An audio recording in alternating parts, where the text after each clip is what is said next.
하쌤입니다. NCS 문제 지문 다 읽지 않고 답을 찾을 수 있을까? 충분히 답을 찾을 수 있습니다. 내가 오늘 특강 참여하고 있는 학생들에게 문제 3개를 올렸습니다. 그러면서 문제 답을 우리가 익혔던 방식으로 찾아보자. 즉 기존의 방식 다 읽고 답을 찾는 방식에서 벗어나 내가 제시하는 방식으로 답을 찾아보자 했던 거죠. 그러면서 다시 이 두 가지는 상기해보자. 글을 읽는 방법. 자, 지문의 문단이 하나인 경우는 머리와 꼬리만 읽고 말고, 문단이 여러 개인 경우는 첫 문단의 머리, 마지막 문단의 머리와 꼬리만 읽고 말자. 그래도 충분히 답을 찾을 수 있다. 그리고 사부 구성 이 틀을 상기해라. 맞다 그렇다 하고 이슈 또는 문제를 제기하죠. 그리고 그러나 또는 하지만 가지고 자신의 생각, 주장을 드러냅니다. 그러면 왜 이와 같은 생각을 가지고 있는지 그 뒷받침을 해줘야 되겠죠. 그래서 이 두 개의 관계가 두갈식이죠. 마지막에 그러므로 따라서 하고 자신의 생각을 정리 강조합니다. 자, 전문가들은 아무렇게나 글을 쓰지 않습니다. 자신이 좋아하는 틀을 사용하죠. 그래서 전문가들이 글을 작성하는 틀을 익혀버리면 독해력은 자동 완성되는 거죠.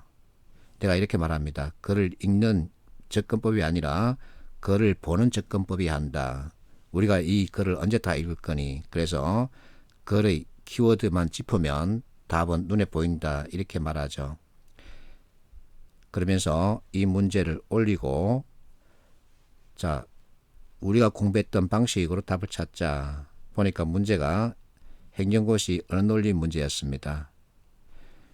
마지막으로 3번째, 주제를 찾는 문제였습니다. 그래서 주제를 묻고 있으므로 글 자체를 아예 읽지 말자.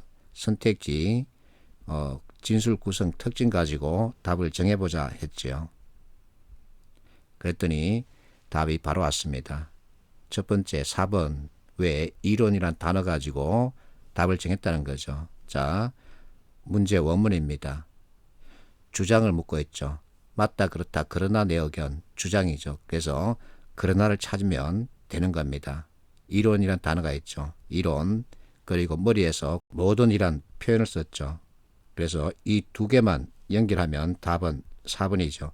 해석하지 않습니다. 해석하는 것은 글을 읽는 접근법이죠. 이거 언제 다 읽고 해석하겠느냐. 더군다나 프로이트 나오죠. 심리학 관련 내용입니다. 어렵습니다. 누구든 심리 관련 내용 읽어내기 어려워합니다. 그런데 이것을 읽고 해석하면서 답을 찾으려고 시도하는 순간 3분이 지나갑니다. 언제 다 하겠느냐 이거죠. 자, 두 번째 문제 논지를 묻고 있습니다. 논지는 글쓴이가 주장하는 바입니다. 답이 바로 왔습니다. 이 학생은 다른 학생이죠. 카톡 음량 가지고 이미지 가지고 구분할 수 있습니다. 5번 객관적 지식 가지고 찾았다. 그래서 내가 말했죠. 눈 갖췄다. 글을 보는 눈을 갖췄다는 얘기죠. 자, 어쨌든 그러나 있습니다. 그러면 상식이란 단어가 잡혔죠. 상식은 객관화된 지식이죠. 그래서 객관화된 지식 이것 가지고 답을 찾는 겁니다. 그리고 이 내용에서 부정적으로 보고 있죠. 그래서 부정적인 표현을 찾아가면 되는 거죠. 인문학의 중요성, 온갖 잔소리입니다. 이걸 읽고 언제 해석해서 답을 찾겠느냐? 불가능합니다. 시간이 많다면 가능하겠지만 1분이라는 시간 안에 하기엔 역부족이죠. 자, 마지막 문제 주제를 묻고 있습니다. 그래서 내가 주제를 묻는 만큼 글 자체를 보지 말고 선택지 진술의 구성 특징에서 찾자 그랬습니다. 그랬더니 어느 학생 갑자기 툭 보냈습니다. 내가 찌릿하다. 그랬더니 지도 놀랬나 봅니다. 놀랬다 그러죠. 그렇습니다.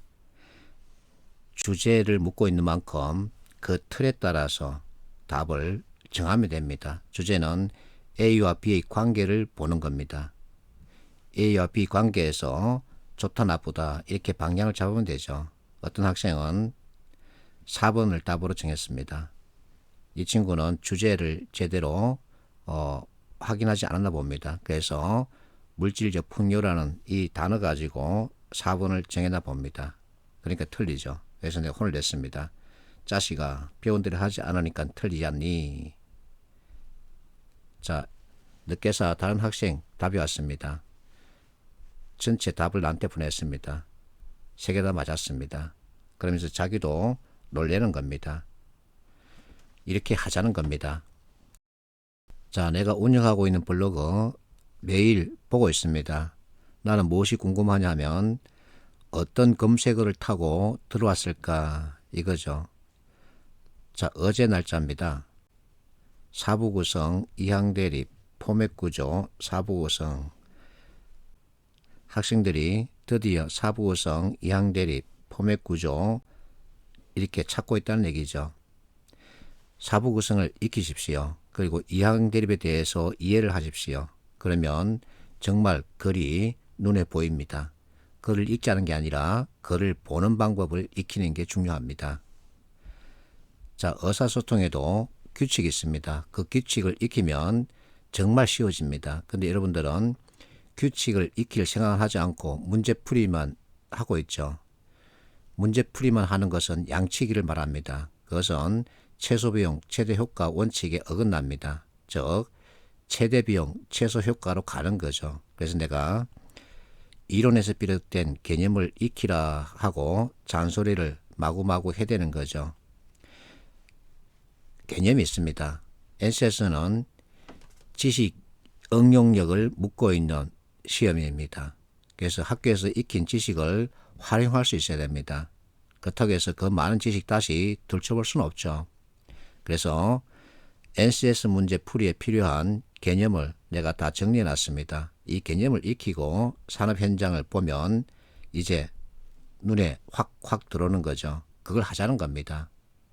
그래서 많이 풀고 또 많이 맞춰야죠. 그러면 이제 여러분들이 원하는 면접 열차 타러 갈 수 있는 겁니다. 화이팅 합시오.